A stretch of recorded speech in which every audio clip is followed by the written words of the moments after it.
All righty.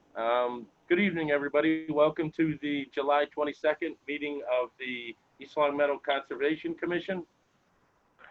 At this time, I would like to ask if anybody in the audience is recording this meeting as we are, and if you are, please raise your hand and identify yourself.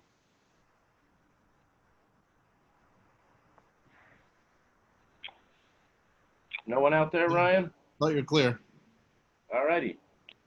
First item on our agenda is the approval of the June 24th minutes. I have reviewed those and had no issues with them. I'm good with them. I'm all set. I'll entertain a motion for approval of the June 24th minutes. So moved. So moved. Seconded. Second. All right, roll call vote. Jeffrey, Yes. Francis, Yes. Tony, Yes. and I am a yes also. The next item we had on the agenda is approval for the July 8th minutes. I was good with those also, so I'll entertain a motion for approval of July 8th minutes. So moved. Seconded. Second. Too late, Tony. Francis beat you. I just didn't hear anything. If there's no discussion, we'll move to the vote. Jeffrey, Yes. Francis, Yes. Tony, Yes. and I am a yes also. The next item on the agenda was a request for a certificate of compliance for 78 Nottingham, DEP file number 150271. We had a little bit of confusion looking at this because there were some issues years ago when this project had started with some old enforcement orders, but evidently those have been cleaned up. And again, this is also one of those developments where the this lot was not even listed under a jurisdictional lot in the order of conditions that were applied to the notice of intent. So essentially it is non-jurisdictional and does not border the wetlands or anything. So I will entertain a motion for approval of the certificate of compliance for 78 Nottingham. So moved. There's a second. Second. Any Brian, discussion? you're slow. Any discussion on it at all? Hearing none, we'll move to the roll call vote. Jeffrey, Yes. Francis, Yes. Tony, Yes. and I am a yes also. The next item we have on the agenda is a continuation of a public hearing for the Pease Road subdivision, I guess you will, two-house subdivision. I'm not sure if we need to read the notice into the record again. I would, just because you're officially opening the public hearing today. Okay, thank you. Do you have that, Jeffrey? Yes.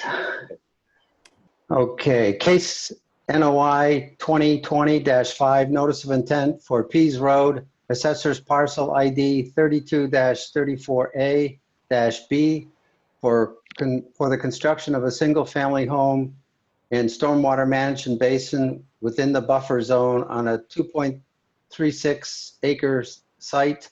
Applicant Emmanuel Marino, 66 Lathrop Street, West Springfield, Mass. Thank you. Ryan, if you could check, there should be the applicant or one or two people should be here to make a presentation for this. One of the things I would say is what the procedure for this that I think we should follow is to allow the applicant to do his presentation without interruptions, let him finish, and then we will go to the public for comments, and then we will bring it back to the commission. If the applicant's in the audience, just raise your hand and I'll pull you in.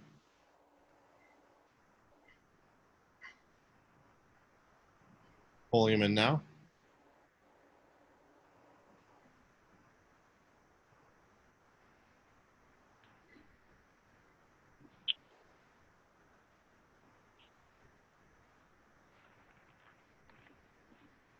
you hear me? That was- Yes. All right, we're good. Good evening. My name is Tim Kuhn. I'm a professional engineer with J.R. Russo and Associates here tonight representing Manny Marino, who's also in the office with me tonight. We're here for the Josie Lane subdivision. We're requesting approval. The lots, actually, I do have plans which I can share if you would like me to share my screen. Is that something I can do? Yep.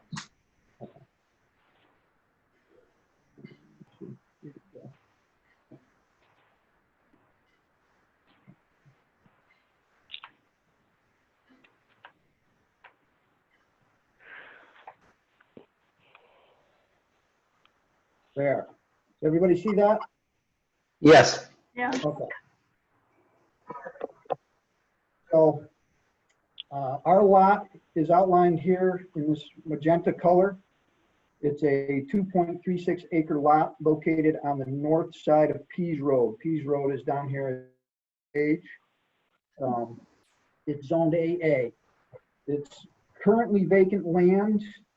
There is an existing water and sewer line which run through the property north to south, kind of like this. And there's some clearing area along these sewer line, the utility easement, and otherwise the majority of the lot is wooded and undeveloped, as I mentioned. And as you can see from the contours, this runoff runs and the Murphy runs from east to west. It runs west toward a forested wetland down here on the western side of the property. I'm going to blow this up because it doesn't show up very well. thank you. Now I just gotta, not letting me pan. Great. This green line is the delineated wetland line. And as I mentioned, there's a forested wetland off here to the left.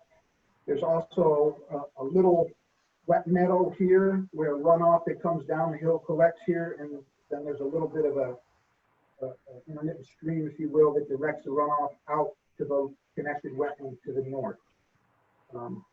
These wetland resources were delineated by Keith Morris. He's an environmental consultant. He's been an environmental consultant for 23 years in Connecticut, and he's actually currently the wetland agent in Subdivision, Connecticut. He's been doing that for the past 11 years.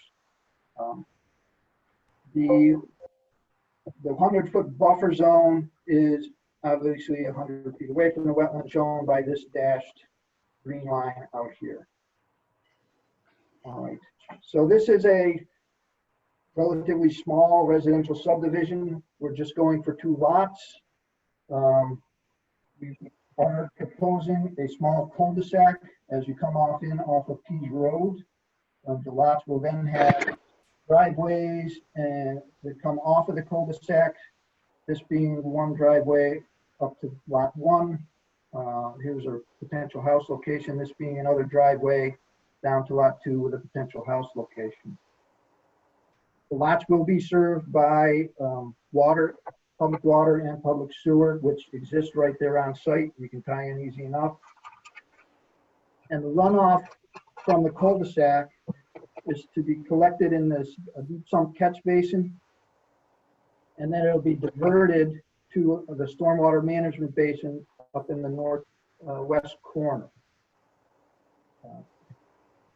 Based on the comments that we received from DEP, we did revise this basin so it's now a dry detention basin in accordance with the stormwater manual. It's got a multi-stage outlet structure. It's got an emergency overflow, and it will be discharging to a riprap apron at the edge of the wetland. Because this subdivision is less than 4 lots in size, it is exempt from the Massachusetts stormwater standards. Thus, the dry detention basin is suitable in order to meet the town's subdivision requirement to prevent increases in peak discharge off the site. So we're doing that by providing detention. The construction of the basin will result in about 1/3 of an acre of clearing in the buffer zone to the wetland. We will be installing erosion control measures, silt fence. They'll be installed and maintained through construction. The basin will be seeded and stabilized as soon as possible after construction. And as such, we do not anticipate any significant short-term or long-term impacts to the adjacent resource areas. We did just today receive an email from Tom Christensen at the DPW, and Tom has indicated that the maintenance of the basin will be the responsibility of the homeowner or an association of both homeowners. And we're prepared for that, accept that. And you'll notice on sheet 4 of 6, we do provide a maintenance schedule for the entire storm, all the components of the stormwater system. So that is it in a nutshell, and we'd be happy to answer any questions you may have. If I may, can I go back to where you were talking about a collection area at the driveway and the entrance before it flows into the basin? I missed a little bit. You were breaking up on my speaker. Are you talking about this wetland marsh area No, or the catch basin? Substation, yes. Catch basin? Okay. The cul-de-sac is going to be graded so that all the runoff that comes into the cul-de-sac is collected in a deep sump catch basin and then diverted out to our stormwater management basin. Is that Okay. what you meant?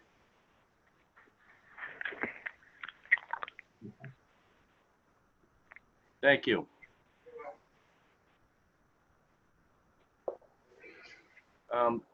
At this time, I guess I would like to open it up to the public for any questions or comments. And please identify yourself with your name and address.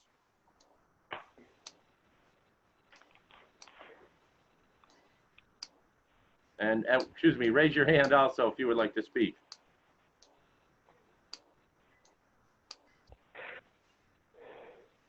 Pulling one in.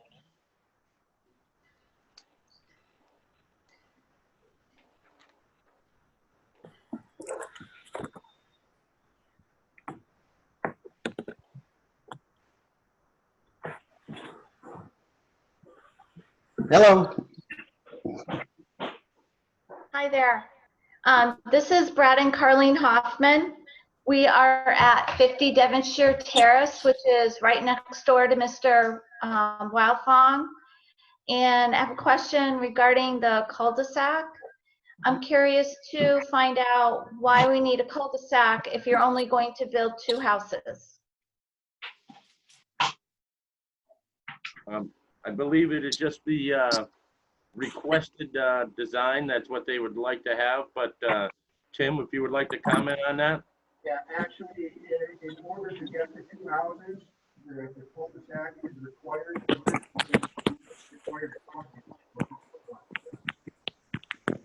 Tim, we can barely hear you. Yeah, thank you.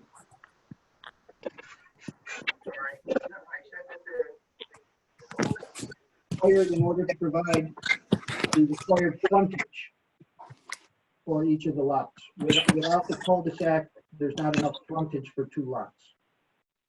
Okay, so my concern is that we have 2 houses now, and then down the road, you're gonna squeeze in 2 more. That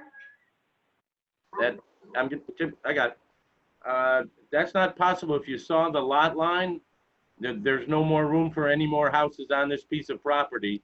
The properties to the north, I believe it is, or towards the top of the drawing, those are owned by other people. We're one of those owners up there. That's why we're dialing into this. And those lots right now are 1 acre each. Is that a minimum size in East Long Meadow that it has to be an acre, or could they subdivide that more? I do not believe the lots in East Long Meadow need to be an acre, but there's just a requirement for frontage frontage and setbacks. I Okay. think you can build on like 2/3 of an acre in East Long Meadow. Jeff, do you know that? Basically, each lot has to have 140-foot frontage on a public way. And you can obtain that by using the radius of a cul-de-sac, including the setback from the cul-de-sac to achieve the 140-foot frontage. So based upon the way it's designed, that's the maximum that there could be there. Okay. Through the And then- chair, Brad and Carleen, these are more questions aimed for the planning board. The planning board will also be reviewing this subdivision, and their meeting will be August 4th. So these questions might be better saved for the planning board, and they may be able to answer them better. Thank you. And then the other question we had, and I hope this is for the Conservation Commission, is what's the plan for cutting down stuff as you go into the wetland area? Are you going to try to conserve as many trees as possible, or is this going to be cutting them all down and then replanting some certain amount afterwards? From what I can tell, where there is no cutting in the wetlands, the area that the cutting of the trees applies only to the buffer zone where the basin is going, if I am correct in that, Tim. Yes. Okay, great. Thank you. All right, thank you. We're just concerned about our privacy. That was the whole reason for being in the spot that we're at. So just want to make sure. All right, thank you for your comments. We greatly appreciate you showing up. Thank you Thank for you. having us. Welcome. If there's anybody else in the public that would like to comment, please raise your hand.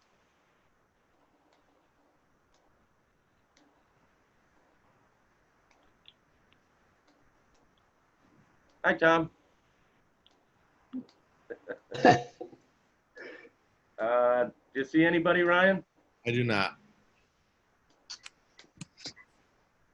All righty. At this time, we can bring it back to the board for discussion. But also at this time, I will entertain a motion to close the public hearing. So moved.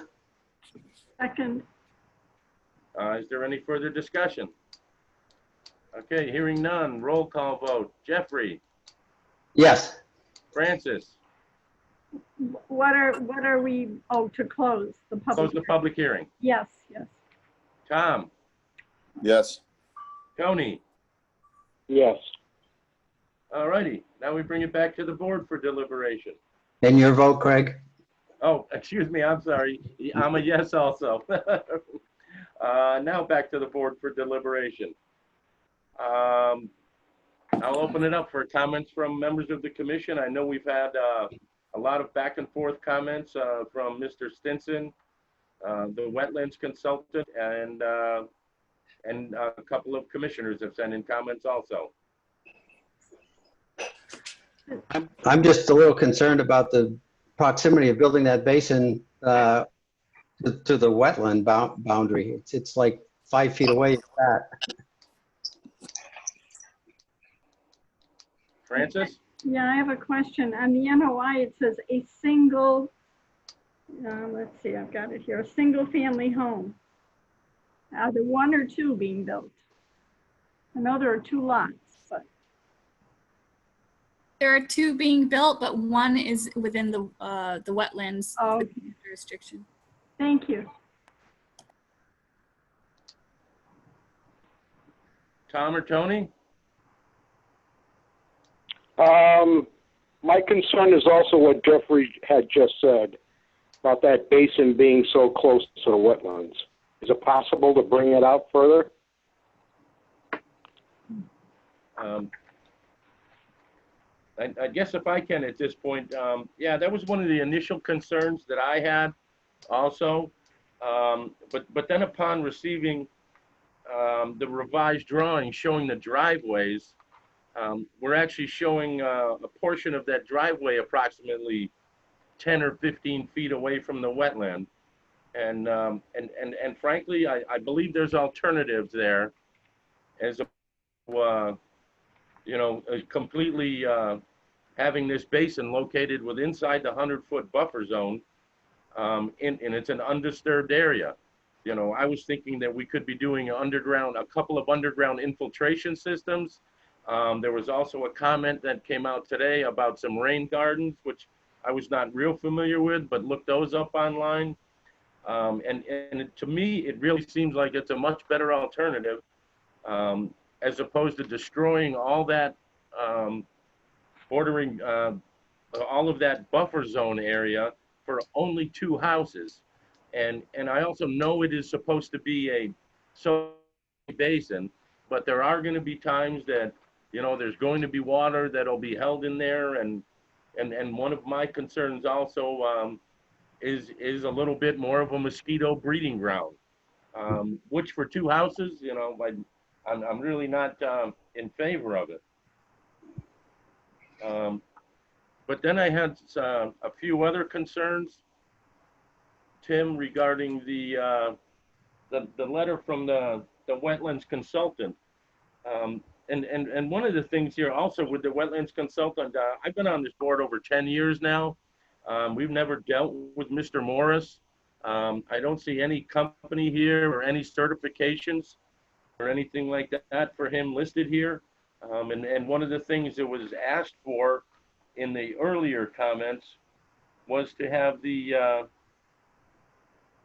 you know, the delineation field data form filled out. And according to the dates on it, it was filled out on 7/15/20. Or no, that was the date of the delineation. We were out there on a site visit on the 8th. The 7th. Or the 7th. And so obviously it was done before that. We did see the blue flags. I was out there looking at the wetlands there, and I could have missed them, but frankly, I did not see the test pits that were located in the area of the buffer zone. But like I said, I definitely could have missed those, but I did not see them. And I'm just concerned about a couple of the other things on, you know, the wetlands delineation form. The indicators of hydrology form is blank. There's nothing that's been filled out in there. You know, and I'm not overly impressed with this.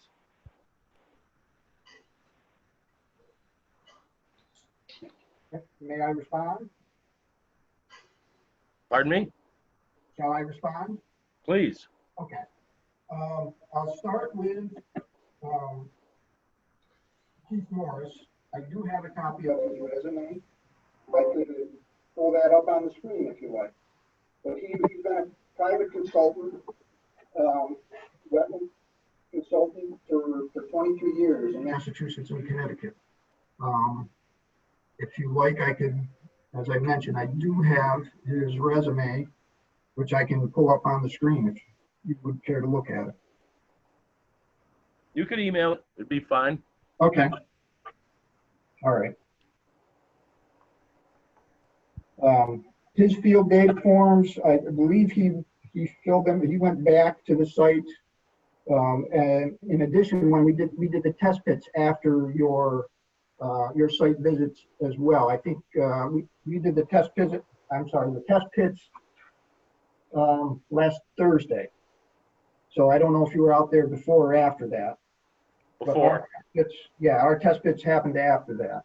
And what we determined is that there's, you know, about 5 inches of topsoil, and then there's a very fine sandy loam to about 24 to 32 inches, depending on which test pit, and then we hit hard pan.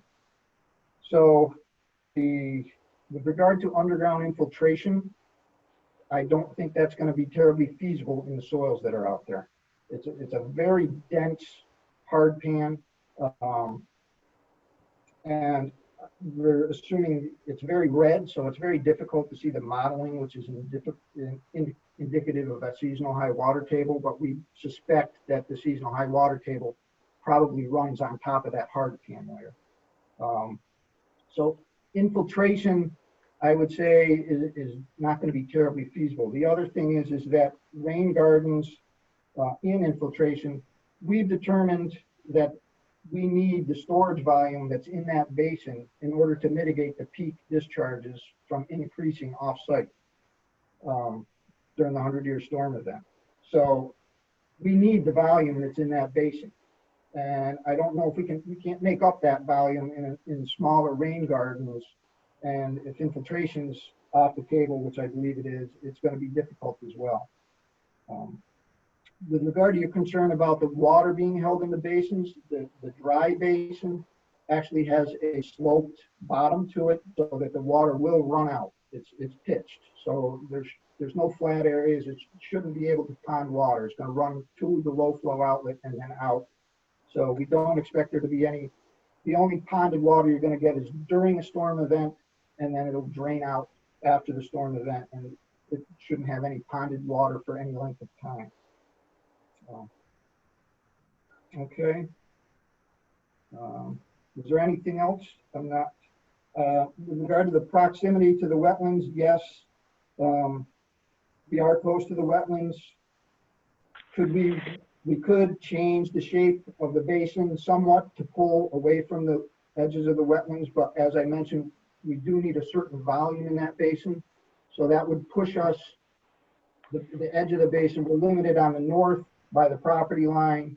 We're limited by the east and the west by the existing wetlands. So we'd have to pull it to the south in order to pull in the two edges, which pushes us into the building envelope for that lot.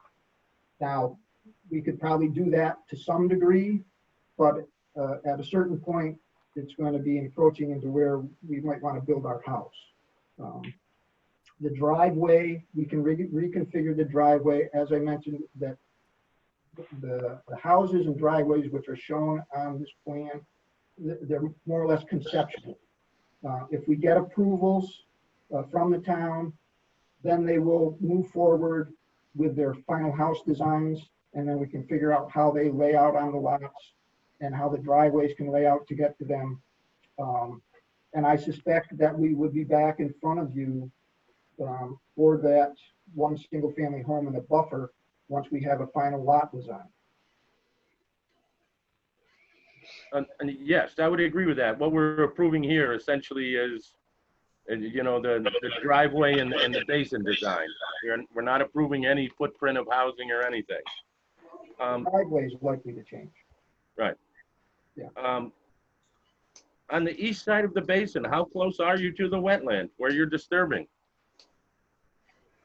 On the east side, I would say probably we could be within 5 feet. And so then on the west side, I'm going to say you're maybe 20 feet.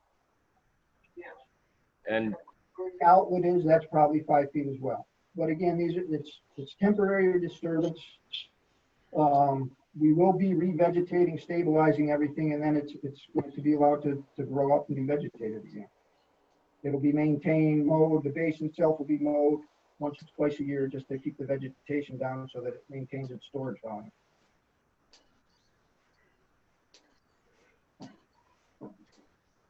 well, I guess I'll speak regarding this. And I would say most of the people on the board that know me, Tim, I'm not in favor of being even closer than 25 feet to the wetland. I like to stay farther away than 25. It concerns me. And so my other question is, none of the stormwater off the driveway on the east side goes into the basin in the cul-de-sac. Is that correct? From the driveway on the east side. The driveway out to lot 2? Yes, I guess, yes, lot 2. Yeah, that would most likely just sheet flow through the vegetation off-site. Okay. What about the driveway on lot 1? So that will, based on the grading, the beginning part of it, the runoff will come into the cul-de-sac where it will be collected, but the remainder of it is likely to just sheet flow down the lot as well.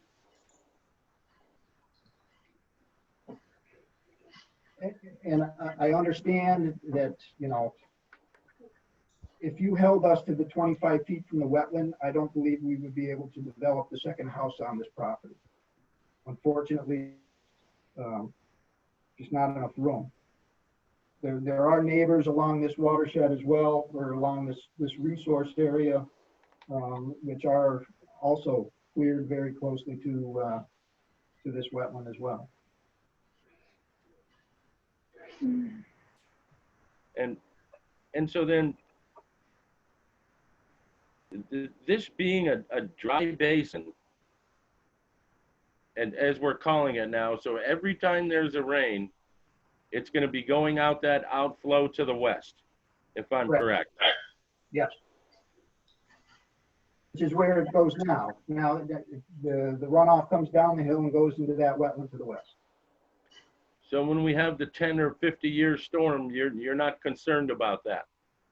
No, the basin was sized for the 10 and 50-year storm, and the outlet structure and the riprap apron were designed to handle what's coming out of there. And so that's going to limit the flow and how fast it comes out. Correct. During the 50-year storm, you're going to get more storage in the basin. It's going to raise to a higher elevation, and it'll come out slowly.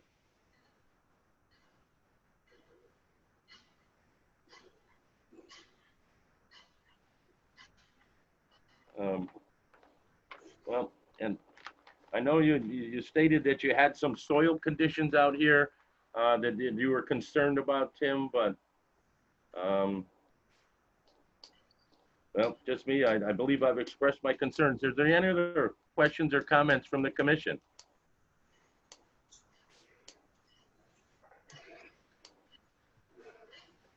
Everybody's all set?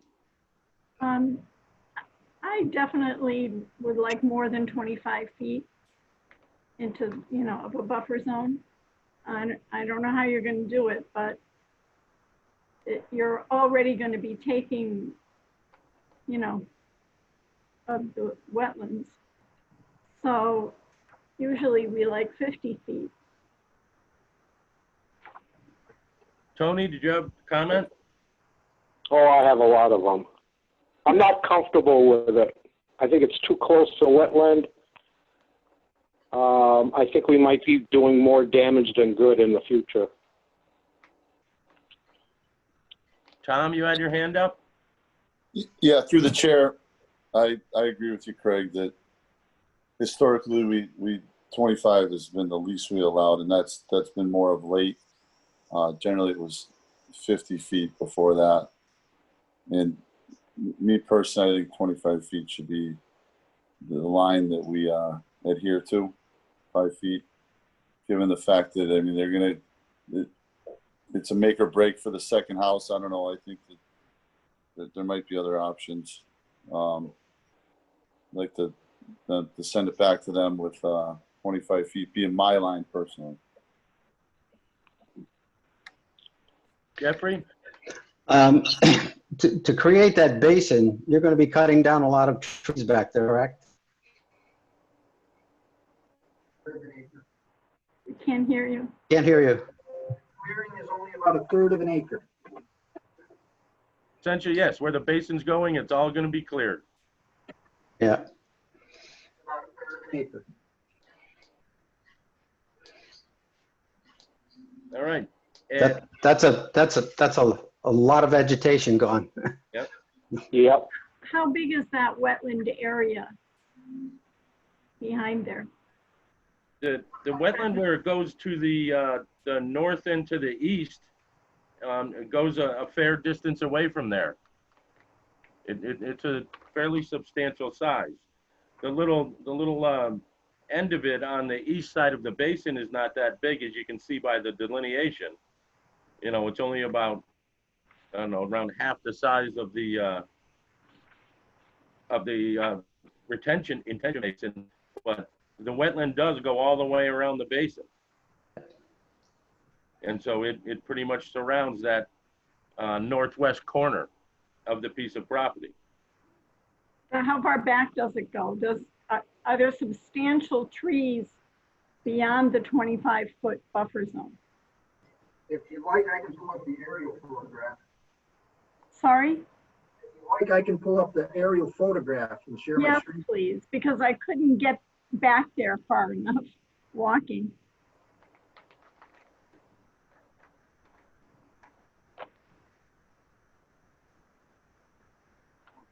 So this is our neighbor and a butter. Actually, if I can't do this. So how do I get this out of here? If I turn off the aerial for a minute, this shows our property outline. These are our neighbors' houses to the west. Now I'm going to turn the aerial back on, and you'll see that there's actually, this is an intermittent stream that runs through that wetland, and I believe crosses Pease Road at this point, but there's a good sized wetland associated with on both sides of that stream in this area, and this is all wooded. Oh, okay, okay. Our work, we're going to be limiting it to this area right back here. Okay, thank you very much for showing that. You're welcome.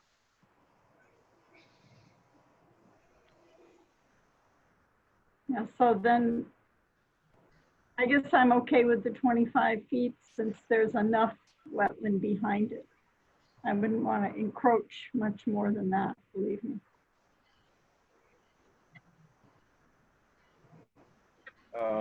I'll ask again, is there any further discussion?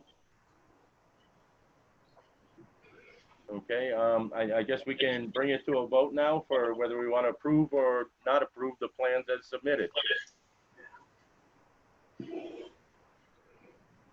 Question is if you vote tonight and we go back to the drawing board and see if we can make this basin fit within the 25-foot wetland setback parameter that you appear to desire, would we have to submit a new application, a new notice of intent at that time, or just revised plans? I would say you can just revise the plans. Yeah. I mean, or I guess, you know, you've heard the concerns of the commission, Tim. I don't really like the basin at all. Other people are talking about moving to 25 feet.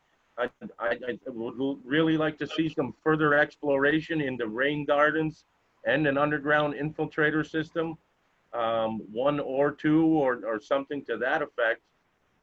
So if you would like to work on that and have us hold off on voting, we could continue the hearing, if that would be preferable to you. Thank you. Let's see what we can come up with. Thank you. Okay, I'll entertain a motion to continue the public hearing. August 12th. Thank you, to our August 12th conservation meeting. So moved. Second. Any further discussion? Hearing none, the roll call vote. Jeffrey, Yes. Francis, Yeah, Tom, Aye. Tony, Yes. and I am a yes also. All right, good luck, Tim. thank Thank you. you. Thanks.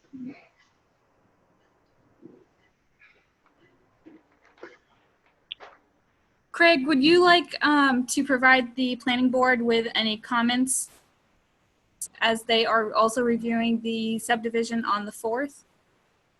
Or just Sure. let them know that it's Sure, you know, I would say the minutes of this meeting, or we can draft something up though, but yes, you know, or if you want to try and summarize what our discussions were, Sure.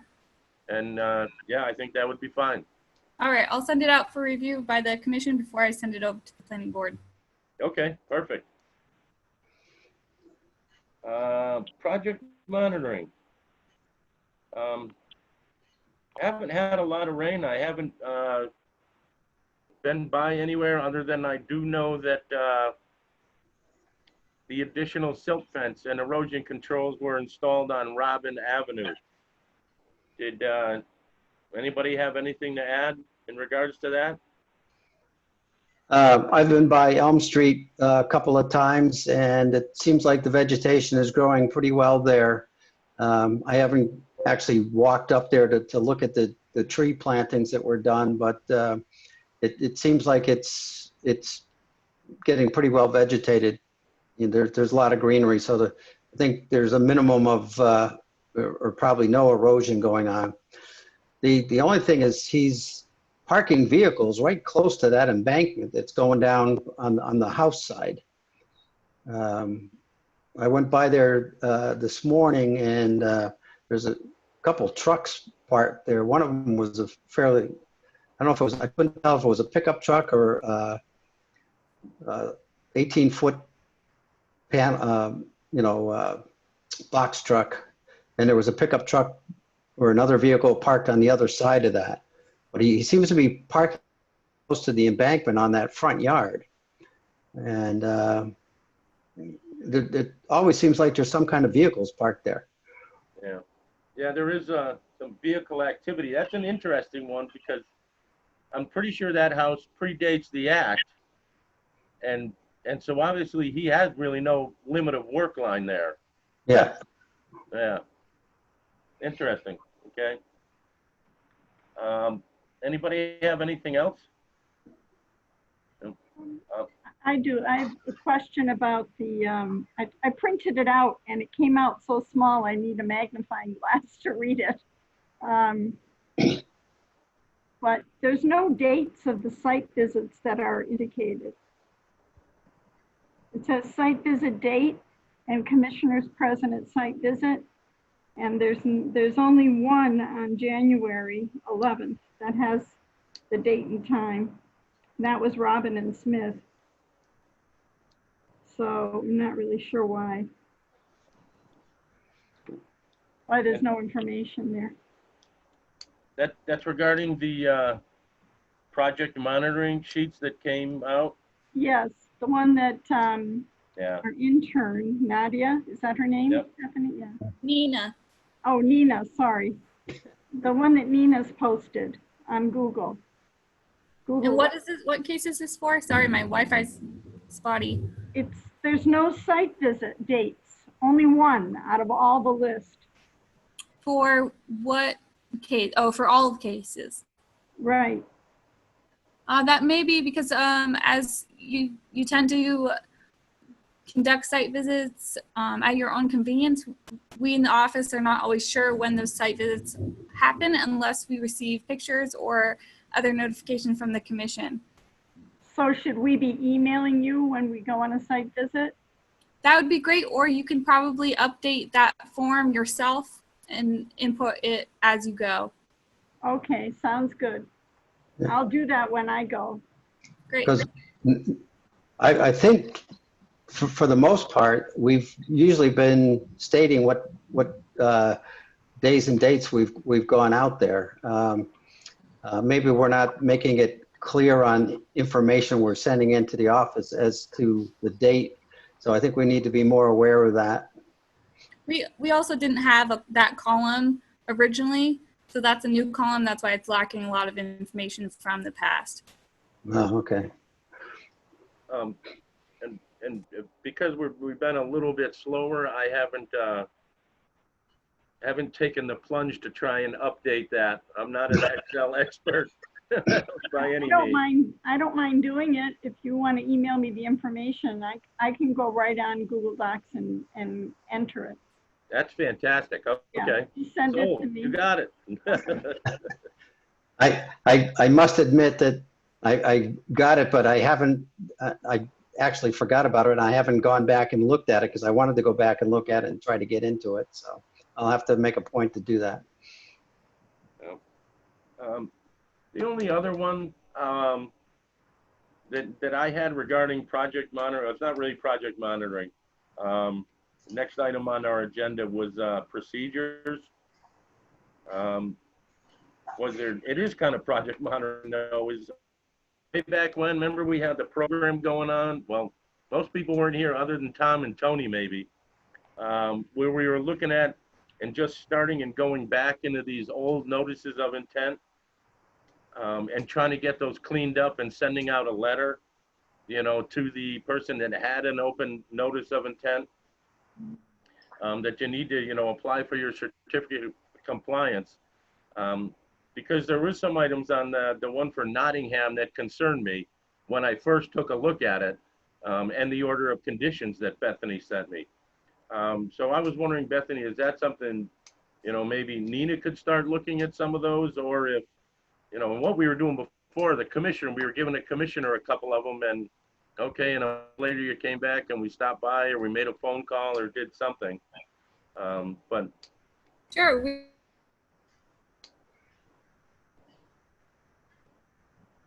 We lost you, Bethany.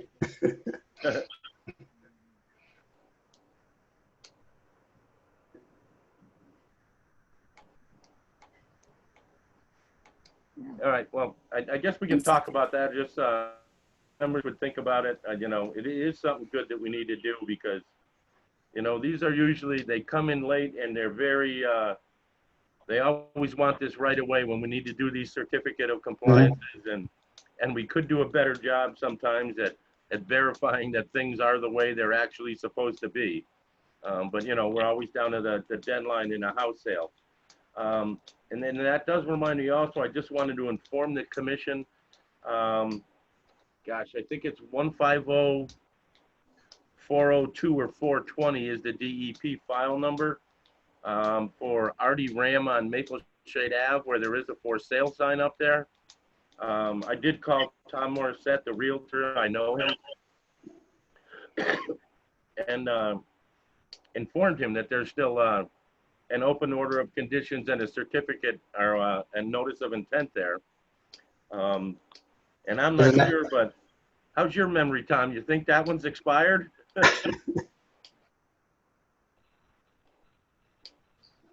Yes, I'm sure. You think so? Yeah. It's got to be. Yeah. There was somebody that is contracted to pave the driveway. And I haven't been back there, but I'm thinking if that gets done, maybe he is all set for a certificate of compliance. But just want to let the board know that I did make a phone call to him, and he was going to address the situation with the applicant. This may be a question for Bethany, but have we heard anything about that refiling of the notice intent for, what is it, Lot 5 on on Pondview next to that new house is being built on? I have not received anything at all about that. We did send them a letter that we needed that, right? I believe so. I can send them another one, just a reminder. I know in the summertime, usually it's pretty slow. People are on vacation, so maybe that's the holdup. Well, I think the homeowner's ignoring it, to be quite frank. Yeah. If we send that again, please send a copy to Bill LaPlante. He's the contractor there. Okay, I'll make a note of that. Thanks for bringing that up, Jeff. Yep. Yeah. And also that sign that they had out there was the old DEP file number, and that needs to be changed. Of course, that can't be changed until they get the new NOI and get a new filing. Yeah, we closed that NOI out. Yeah. Yep. Okay, does anybody have anything else? Yeah, Greg, Yes, sir. what are you saying about 10 minutes? We'll get our umbrellas and boots and go down to Hidden Ponds. There's a big Okay. storm coming. Huh? I would be all in favor of it. All right. It's a good way to cool off. Absolutely. Bring your rubber duck. I You got can my put it bathing in. suit on. I'll bring my kayak. All righty. I will entertain a motion to adjourn. So moved. So move. Too Second. slow. All right, the roll call vote. Jeffrey, Yes. Francis, Yeah. Tom, Aye. Tony, Yes. and I am a yes also. Thank you, Ryan and Bethany. You're welcome. Have a good night. Okay.